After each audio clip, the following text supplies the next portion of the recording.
Hello बच्चों, आज हम लाभ हानि नियोजन खाता का प्रश्न हल करेंगे। इसमें देखेंगे कि दो प्रश्न हम हल करेंगे। उन दोनों प्रश्नों को अलग अलग प्रकार से देखेंगे। पहले जो प्रश्न हम हल करेंगे उसमें हम देखेंगे कि लाभ हानि नियोजन खाते में लाभ को किस प्रकार ट्रांसफ़र किया जाता है और साझेदारों में उसे किस प्रकार विभाजित किया जाता है। साझेदारों को किस प्रकार ब्याज दिया जाता है, आहरण पर ब्याज कैसे दिया जाता है, पूंजी पर ब्याज कैसे दिया जाता है, उनके लाभ हानि को कैसे विभाजित किया जाता है। इस प्रकार के क्वेश्चंस को हम आज सॉल्व करेंगे। तो चलिए, आपके स्क्रीन में क्वेश्चन है, उसे देखिए।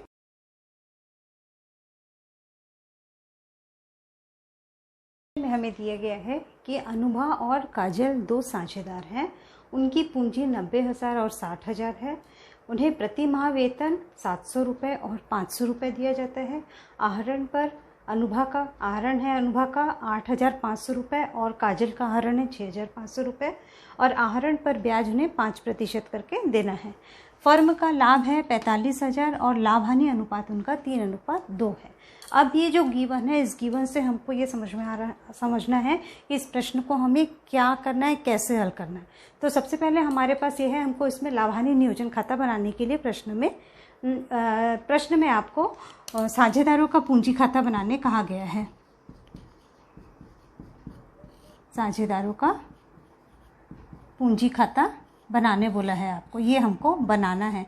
पर इसको बनाने से पहले ये जो लाभ है, इस लाभ को साझेदारों के ये जो व्यय वगैरह दिख रहे हैं, प्रति माह वेतन, आहरण पर ब्याज, इन सारे व्ययों को देने के पश्चात उनका हिसाब एडजस्टमेंट करने के बाद, उनका समायोजन करने के बाद जो लाभ बचेगा, उस लाभ को ही साझेदारों को प्राप्त होगा। तो वो कितना लाभ होता है उसको जानने के लिए हमें क्या करना पड़ेगा, हमें लाभ हानि नियोजन खाता बनाना पड़ेगा। वहाँ से हम इन साझेदारों के जो भी आय और व्यय हैं उसका पूरा समायोजन करते हैं और हमें तब लाभ की राशि प्राप्त होती है। उस लाभ को हम इन साझेदारों को बांटते हैं। तो चलिए अब क्वेश्चन देखते हैं। अब क्वेश्चन को हल करने से पहले आप यहाँ, हमारे पास सबसे इम्पॉर्टेंट चीज़ है कि यहाँ पूंजी को स्थिर माना गया है। पूंजी को जहाँ स्थिर माना गया है तो वहाँ पर हम क्या करेंगे कि हमको ये बिल्कुल ध्यान में आना है कि पूंजी स्थिर है, मतलब हमारा यहाँ पूंजी यहाँ अस्थिर है। पूंजी यहाँ अस्थिर है तो यहाँ पर हमें क्या बनाना है, यहाँ पर हमें लाभ हानि नियोजन खाते के साथ सिर्फ साझेदारों का पूंजी खाता बनाना है। यदि मान लीजिए पूंजी स्थिर होती, पूंजी स्थिर होने की दशा में हमें लाभ हानि नियोजन खाता, साझेदारों का चालू खाता और पूंजी खाता, ये 3 खाते बनाने पड़ते। तो अब हम देखते हैं कि हमारी पूंजी अस्थिर है, उस हिसाब से हम इस प्रश्न को कैसे हल करेंगे। तो ये गिवन है, इस गिवन को लेते हुए हम अपना प्रश्न सॉल्व करते हैं।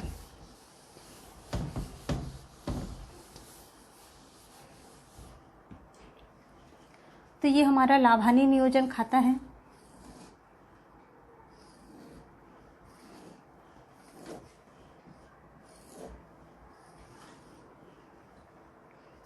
लाभ हानि नियोजन खाते में हमारे पास जो जो गिवन है हम उसको देखते हुए क्वेश्चन सॉल्व करेंगे। डेबिट, क्रेडिट, पर्टिकुलर अमाउंट,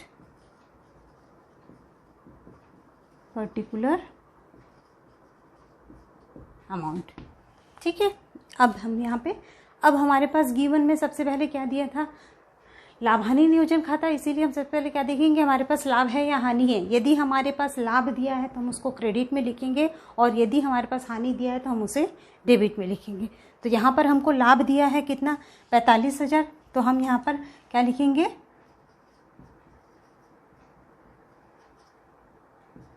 लाभ हानि खाता से कितना, 45,000। ठीक। अब इसके बाद 45, ये देखिए, आपको ये भी ध्यान में रखना है कि यदि कोई साझेदार को राशि प्राप्त हो रही है, साझेदार को जो राशि प्राप्त होनी है वो सब हमारे कहाँ आएंगे, डेबिट में आएंगे। और यदि साझेदार कोई राशि फर्म को दे रहे हैं तो उसे हमें यहाँ पर लिखना है। और लाभ आने से हमें क्रेडिट में लिखना है, हानि आने से हमें डेबिट में लिखना है। तो हमारे पास अभी लाभ दिया था, इसलिए हमने लाभ हानि खाता से इसको क्या किया, यहाँ पर 45,000 का लाभ को हमने यहाँ लिखा। अब यहाँ पर हमको देखना है कि जितना भी राशि साझेदारों को मिलना है, यानी पूंजी पर ब्याज साझेदारों को मिलता है, वेतन साझेदारों को मिलता है, कमीशन साझेदारों को मिलता है, तो इस प्रकार का जो भी होगा उसे हम पूरा यहाँ पे कहाँ लिखेंगे, डेबिट में लिखेंगे। तो अभी सबसे पहले हमारे पास इस प्रश्न में क्या दिया है, हमारे पास दिया है कि साझेदारों को वेतन मिला है ना। तो साझेदारों को वेतन मिला है तो वो कहाँ चले जाएगा, वो साझेदारों के वेतन खाते में जाएगा। तो यहाँ पर हम लिखेंगे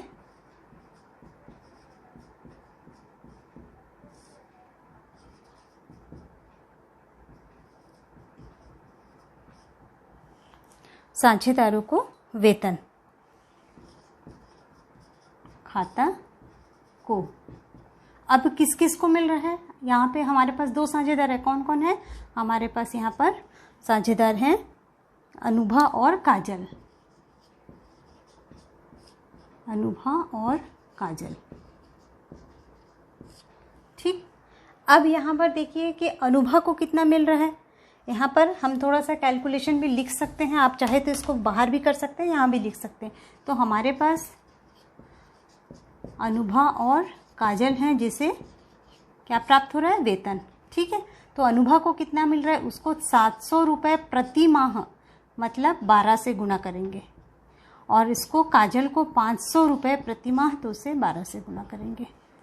ठीक, तो अमाउंट कितना आ जा रहा है, इसका अमाउंट आ रहा है 8,400 और इसको मिल रहा है 6,000।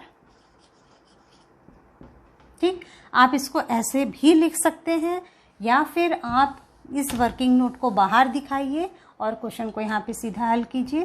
तो इसको इनको मिलेगा 8,400 8,400 और इसको मिल रहा है 6,000। टोटल हम कर रहे हैं तो हमको कितना मिल रहा है, 14,400। ठीक, दोनों तरीके से आप कर सकते हैं, दोनों सही है। अब इसके बाद अब तो और कुछ नहीं है, अब इनको आहरण पर ब्याज है, तो आहरण पर ब्याज के साझेदार किसको देते हैं, कंपनी को देते हैं, फर्म को देते हैं। तो यहाँ पर आहरण पर ब्याज को हम कहाँ लिखेंगे, क्रेडिट में लिखेंगे। तो यहाँ पर हम लिखेंगे आहरण पर ब्याज खाता से। अब किस किस को, यहाँ पर भी आहरण के लिए 2 हैं तो हम दोनों को लिख देते हैं, यहाँ पर अनुभा और काजल।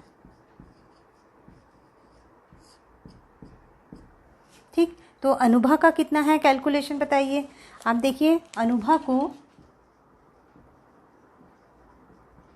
राशि कितनी, 8,500, इस पर 5%,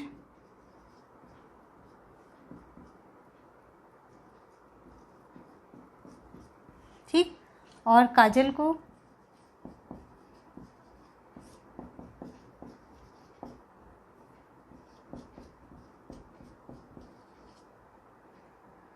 तो कितना हो जाएगा,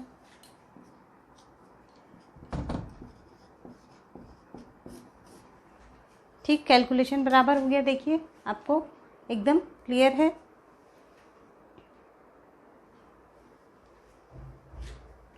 तो अब इस राशि को हम लिखते हैं, अब इसकी एंट्री हम करेंगे।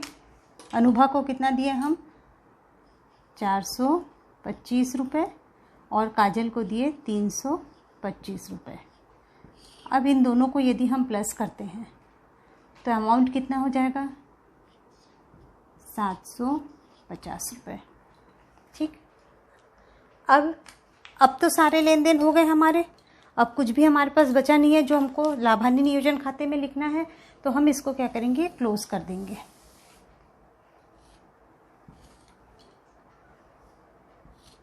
अब हम इसे क्लोज करेंगे। अब क्लोज करने से देखिए, डेबिट और क्रेडिट में अलग अलग अमाउंट है।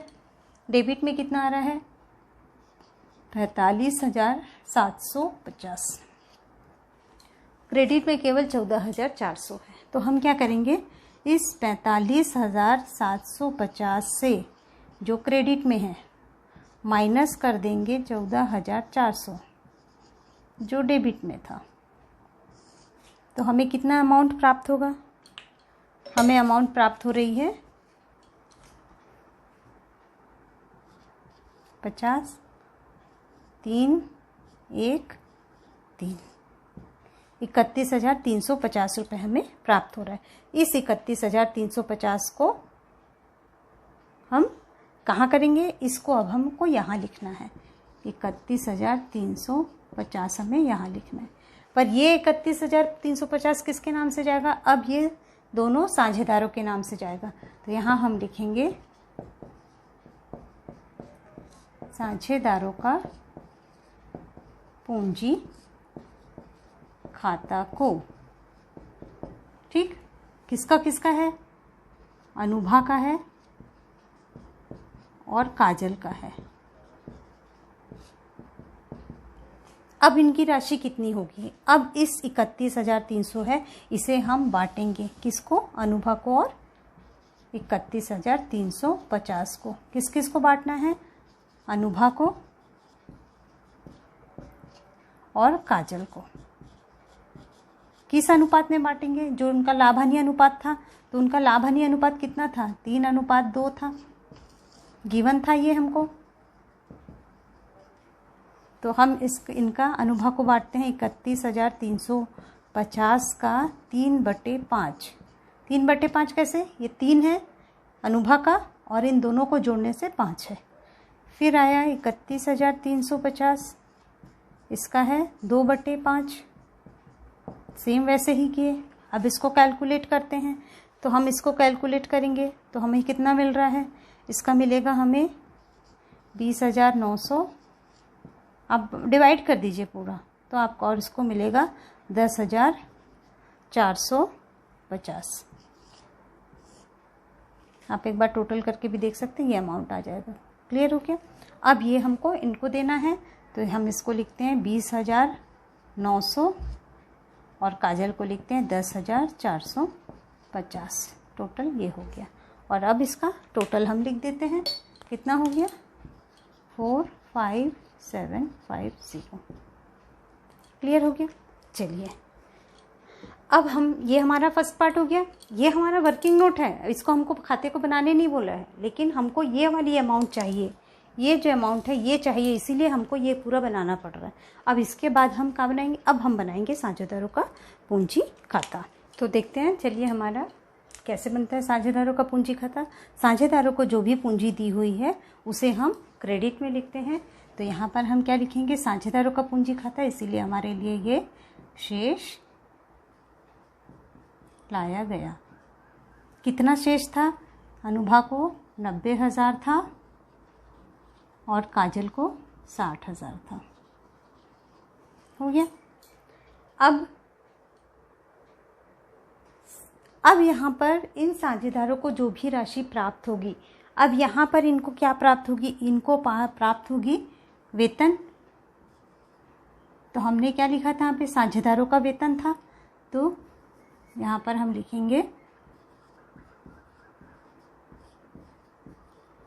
वेतन खाता से, इसको कितना था, 8,400 था अनुभा को और 6,000 था काजल को। हो गया इतना। अब यहाँ पर हमको लाभ हानि नियोजन खाते में हमें लाभ प्राप्त हुआ था, तो यहाँ पर हम क्या लिखेंगे, लाभ हानि नियोजन खाता से। ये क्या था, हमारा लाभ था उसका। अगर हानि होता लाभ हानि नियोजन खाते में तो उसे हम कहाँ लेते हैं, डेबिट में। तो कितना लाभ हुआ था हमको, इस 20,900 और 10,450। क्रेडिट डेबिट में आते हैं। डेबिट में हम क्या लिखेंगे, आहरण। आहरण खाता को, गिवन में था आपके पास आहरण, कितना था गिवन में आहरण, अनुभव को था 8,500 और काजल को था 6,500। अब आहरण पर ब्याज,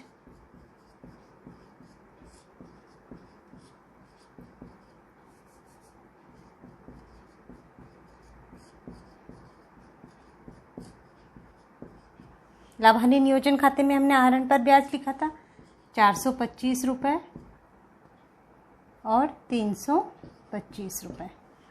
अब देखिए हमारा सारा कैलकुलेशन हो गया। अब हम इसको टोटल करते हैं, डेबिट और क्रेडिट। आपको देखने से पता चल रहा है कि क्रेडिट में राशि ज़्यादा है, तो हम इसको टोटल करते हैं।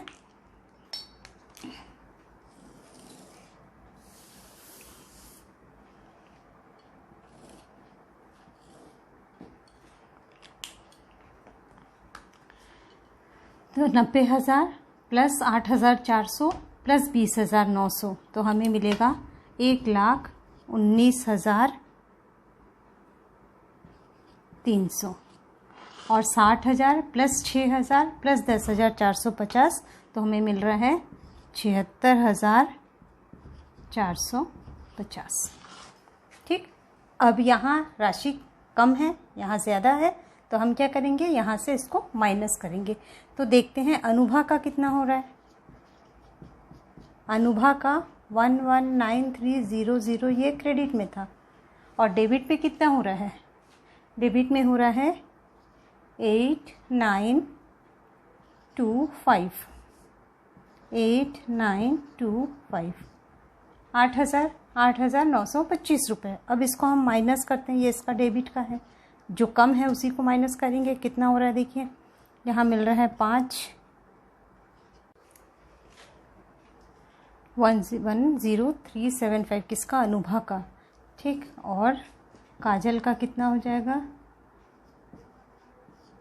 काजल का हो रहा है 76450 माइनस 6825 माइनस किए, 10 में 5 गया, 5 4 में 2 गया, 2 यहाँ 14 में 8 गया, 6 और इधर 5 में 15 में 6 जाएगा तो 9 और इधर 6, 59,625 रुपये। तो अब हम यहाँ पर लिखते हैं। अब हम यहाँ पर क्या लिखेंगे, हम यहाँ पर लिखेंगे शेष ले गए। ठीक, कितना, अनुभा का 1,10,375 1,10,375 और इसका है 69,625। हम जोड़ के भी देख लेते हैं। यहाँ 10 कैरी 1 7 8 9 10 का 0 कैरी 1 4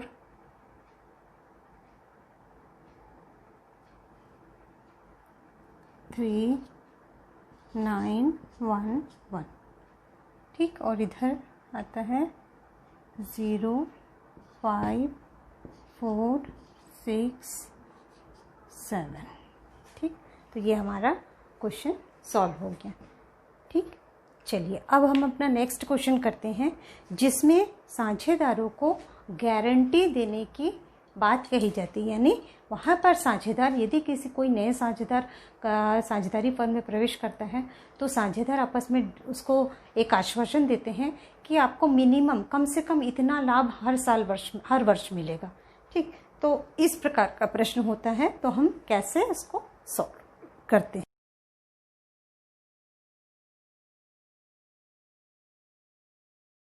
आदित्य और अनुजा 2 साझेदार हैं, उनका लाभ हानि अनुपात 3:2 है। अंकिता नई साझेदार है, जिसे लाभ में हिस्सा मिलेगा 1/4 और जिसको 3,000 रुपये लाभ की गारंटी दी गई है कि यानी लाभ कितना भी हो, चाहे कम भी होगा तो भी उसे 3,000 रुपये मिनिमम दिया जाएगा, ये उसको गारंटी दी गई है।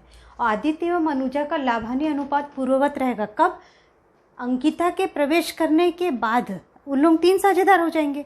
अभी तो क्या है, अंकिता के प्रवेश के पहले ये 2 थे, तो उन लोग इस 2 अनुपात में लाभ हानि को विभाजित कर रहे थे। पर अंकिता के प्रवेश के पश्चात यहाँ 3 लोग हो जाएंगे, 3 साझेदार हो जाएंगे। कौन कौन, आदित्य, अनुजा और अंकिता, ये 3 हो जाएंगे। तो ये 3 जब हो जाएंगे तो इनका लाभ-हानि अनुपात भी 3 होना चाहिए। तो इसके लिए हमको क्या करना पड़ेगा, इनका नया लाभ-हानि अनुपात ज्ञात करना पड़ेगा। नया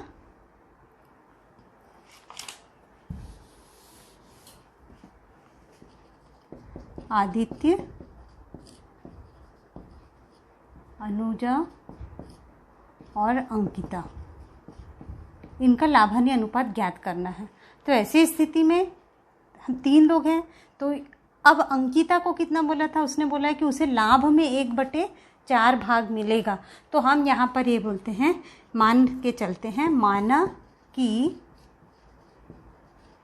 फर्म का लाभ 1 है। यदि फर्म का लाभ 1 है तो हम अंकिता का हिस्सा वहाँ से माइनस करके निकाल देते हैं। तो अंकिता का भाग देने के पश्चात शेष कितना होगा, शेष होगा 1 - 1/10 इज इक्वल टू 9/10। ये भी हो सकता है, देखिए आप 1 है तो क्या होगा, 1 को 10 से ये बटे एक हर में, यदि हर में कोई भी संख्या नहीं है तो हम उसको 1 मानते हैं। तो अब मान के चलिए ये क्या हो गया, 10 - 1/10, तो आपको 9/10 मिला। ठीक, तो ये जो 9/10 मिला, अब ये 9/10 किसका, ये 9/10 है हमारा, ये है आदित्य का और अनुजा का। अब इसे आदित्य और अनुजा दोनों डिवाइड करेंगे किस अनुपात में, तो अब उसका हम कैलकुलेशन करते हैं कि उन्हें किस अनुपात में डिवाइड किया जाएगा।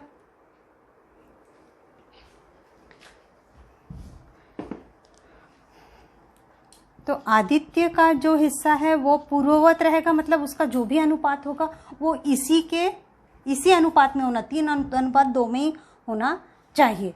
तो यहाँ पे देखते हैं हम 9/10 को 9/10 में उसका हिस्सा दे देते हैं उसको 3/5।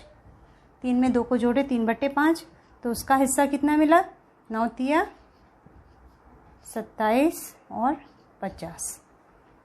ठीक, और अनुभा का कितना हो गया, अनुभा का हुआ 9/10 गुणित 2/5, तो कितना हो गया 18/10। और अंकिता का हमको पता ही है कि अंकिता का 1/10 है, सॉरी यहाँ 1/50। तो हमको पता ही है कि अंकिता का 1/, परंतु हमको अगर तीनों का अनुपात निकालना है तो तीनों का जो हर है इसे बराबर करना है। ये दो तो बराबर है पर ये नहीं है, तो इसीलिए हमको क्या करते हैं, हम इसको अंश और हर दोनों से 5-5 से गुणा कर देते हैं। तो हमको ये मिल जाएगा 5/50 मिल गया। तो हमारा अनुपात क्या बना, देखिए। अब देखिए आपको यहाँ पे ये शब्द जो दिया है, आदित्य और अनुजा का लाभ-हानि अनुपात पूर्ववत रहेगा। तो यहाँ पर देखिए दोनों का 27:18, तो ये पूर्ववत हो रहा है। कैसे हो रहा है, देखिए 9 दूनी 18, 9 तिया 27, तो ये कम से कम करने से 3:2 ही होता है, तो ये उनका पूर्ववत अनुपात है। तो यहाँ पर देखिए अब तीनों का अनुपात निकालते हैं हम। हर में तीनों का 50 है, इसीलिए वो बराबर सेम चला जाएगा। तो क्या हो जाएगा, इनका नया अनुपात 27:18:5, ये इनका नया अनुपात निकला। इस नए अनुपात में ये लोग भविष्य में जो भी लाभ होगा उसे वो डिवाइड करेंगे। ठीक, ये कैलकुलेशन क्लियर है आपको। चलिए अब हम आगे बढ़ते हैं और क्वेश्चन को सॉल्व करते हैं।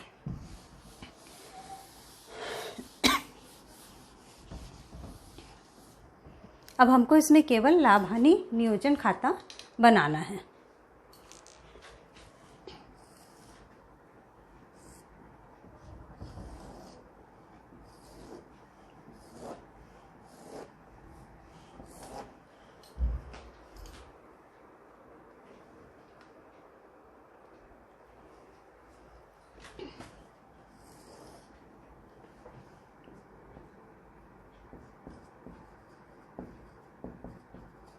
पर्टिकुलर अमाउंट, डेट,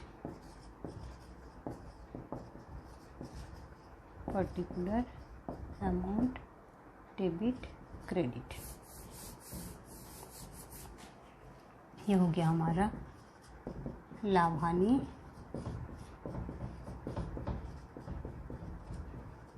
नियोजन खाता।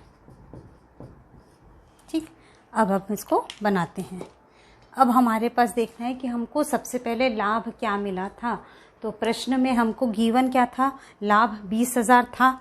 इसमें गिवन हमको प्रश्न में दिया था कि लाभ 20,000 है। तो लाभ जब 20,000 है तो हमको यहाँ पे लिखना पड़ेगा लाभ। तो हम क्या लिखेंगे यहाँ पे, लाभ हानि खाता से 20,000 हो गया। अब इस प्रश्न में कुछ भी कैलकुलेशन नहीं है, केवल ये इस लाभ को बांटना है। तो इस लाभ को बांटना है, तो यहाँ पर जब हम बांटेंगे तो यहाँ पर तीनों साझेदार हैं, इसीलिए लाभ का विभाजन कैसे हो जाएगा, यहाँ पर साझेदारों के पूंजी खाते से। अब कौन कौन साझेदार हैं आपके पास, साझेदार हैं आदित्य, अनुजा और अंकिता। 3 हो गए ना। अब 3 हो गए तो हमारा अनुपात क्या हुआ था, 27:18:5। इसमें हम डिवाइड करेंगे इनके 20,000 रुपये को। ठीक, इसमें हम डिवाइड करेंगे इनके पूरे 20,000 रुपये को। अब इसका कैलकुलेशन कैसा होगा देखिए। सबसे पहले हम देखते हैं आदित्य को कितना, 20,000 में कितना मिलेगा, उसको 20,000 में मिलेगा 27/50। 27/50 कैसे, इसका अनुपात कितना है, 27 है, और ये तीनों को हम प्लस करते हैं तो हमको 50 मिलता है। तो इस प्रकार इसका हो जाएगा। फिर आ जाएगा आपका अनुजा को भी 20,000 में मिलेगा 18/50, और अंकिता को मिलेगा 20,000 में कितना, 5/50। ठीक, अब इसको हम कैलकुलेट करके देखते हैं हमको कितना अमाउंट मिलता है। देखिए पूरा आप 5 से इसको कर दीजिए तो कितना हो गया, 5 4 20 0 0 400।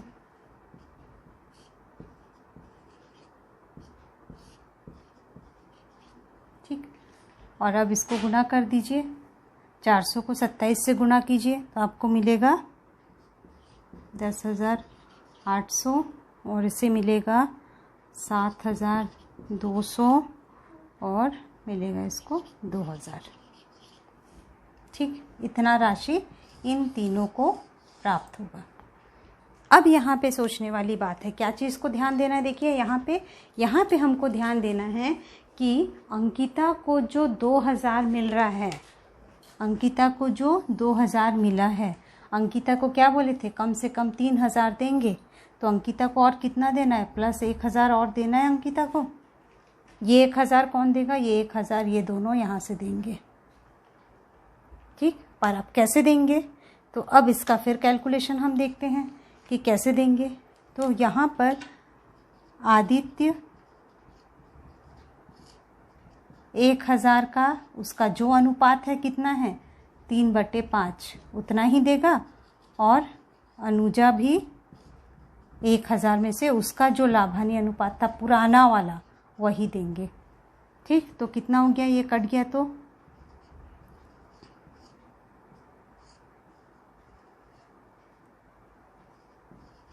600 और यहाँ पे 400, तो ये दोनों को मिलाने से 1,000 हो गया आपका। तो इस प्रकार से इन दोनों, अब आदित्य यदि 600 रुपये देगा तो आदित्य का राशि कम हो जाएगा, तो आदित्य को माइनस क्या कर देंगे हम, 600, और अनुजा 400 रुपये देगी तो अनुजा का -400।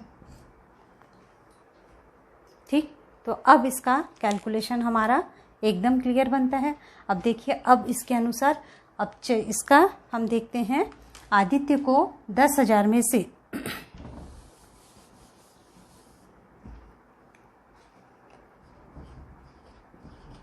800 में से कितना देना, उसको 600 देना है।